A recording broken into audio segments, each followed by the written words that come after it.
Familiares dos mais de 200 reféns que estão sob domínio do Hamas fazem uma caminhada pedindo pela libertação das vítimas. Michel Gavento está acompanhando esse ato, vai trazer para a gente agora os detalhes ao vivo. Oi, Michel. Oi, Carol. Sim, parentes e pessoas que vieram fazer manifestações de solidariedade aos 240 reféns passaram aqui a última semana acampados nessa praça bem no centro de Tel Aviv e bem perto também do Ministério da Defesa, onde se reúne o Gabinete de Guerra de Israel. Agora há pouco, centenas de pessoas saíram nessa caminhada em direção a Jerusalém, em direção ao gabinete do primeiro-ministro Benjamin Netanyahu, para pressionar o governo a fazer algum tipo de acordo ou algum tipo de ação para pelo menos ter alguma informação sobre esses reféns. Desde o começo da guerra, no dia 7 de outubro, não houve contato com os reféns por parte de nenhuma instituição internacional. Também houve aqui protestos em frente à Cruz Vermelha Internacional, que não conseguiu acesso a essas pessoas. E as únicas informações divulgadas foram divulgadas pelo Hamas. Foram 5 mulheres que foram libertadas e 2 vídeos também mostrando mulheres e uma criança de 12 anos. Aparentemente estão em boas condições de saúde, mas fora isso não há qualquer tipo de informação. Essa caminhada de 80 quilômetros é a distância aproximada entre Tel Aviv e Jerusalém.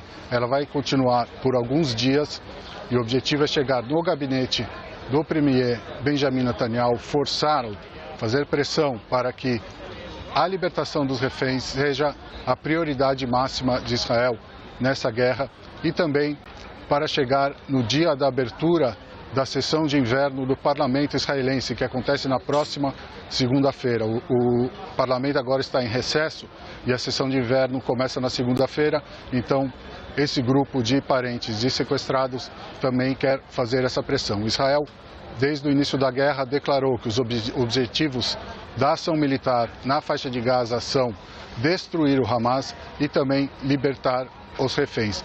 Há rumores na imprensa no Oriente Médio de que um acordo estaria sendo feito entre o Catar, o Hamas e Israel para haver algum tipo de trégua de alguns dias e a troca desses reféns por prisioneiros do Hamas que estão em cadeias de Israel. Mas são apenas rumores, não há nenhum tipo de confirmação.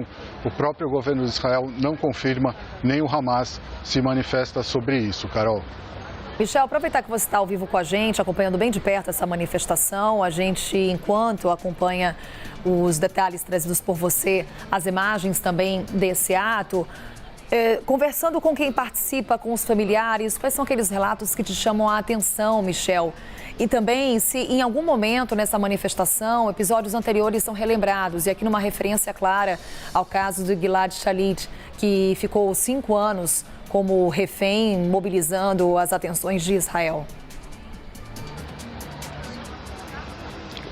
Sim, os relatos são relatos muito tristes. Agora há pouco também, em conversa com a imprensa, a irmã de um rapaz morto, ela disse que viu o assassinato do irmão pela televisão, naquelas câmeras que os membros do Hamas usaram nos ataques terroristas do 7 de outubro. Então ela ficou sabendo da morte do irmão pela televisão. Há também relatos de pessoas que receberam telefonemas do Hamas, porque os sequestrados foram levados também com seus telefones. O relato de uma mãe que recebeu um telefonema e do outro lado da linha se identificou um membro do Hamas e dizendo para ela que ele tinha acabado de matar o filho. Então são histórias muito tristes. E o tema dos sequestrados, sim, você relembrou muito bem a história do Gilad Shalit, mas também há outras histórias. Há a história de um rapaz de origem etíope, judeu etíope. Eu vou tentar mostrar aqui para vocês. Esse rapaz, ele se chama Avera Mengistu, de 36 anos. Ele está há 9 anos em poder do Hamas. 9 anos que ele foi sequestrado, as informações é de que ele entrou, ele tem problemas psiquiátricos e desde então, há 9 anos, não há qualquer tipo de informação. Então, são outras pessoas também que aderiram a esse movimento exigindo que Israel tenha algum tipo de ação para os sequestrados. Agora, entre as famílias, Carol, tem gente que defende um cessar-fogo imediato para a troca de reféns. Há outras famílias que dizem que não, que os atos do Hamas são imperdoáveis e que a guerra deve continuar e que as negociações para a troca de reféns devem ser feitas ainda sob combates. Então, é uma situação delicada, é um dilema entre as famílias, que até agora não tem qualquer tipo de informação. E, além do mais, também influi muito aqui os vídeos que o Hamas divulgou de pessoas sequestradas. A CNN decidiu não exibi-los, porque eles afetam muito psicologicamente. Israel classifica esses vídeos como terror psicológico e não nenhum como um ato humanitário do Hamas. Então, isso influencia muito também na pressão sobre o governo israelense para continuar ou não os bombardeios na faixa de Gaza, Carol. Obrigada, Michel, pelas informações. Michel Gamino vai atualizando tudo o que acontece nesse momento em Israel e agora essa manifestação com essa caminhada que terá início pelas ruas do país. Daqui a pouquinho a gente conversa mais, Michel.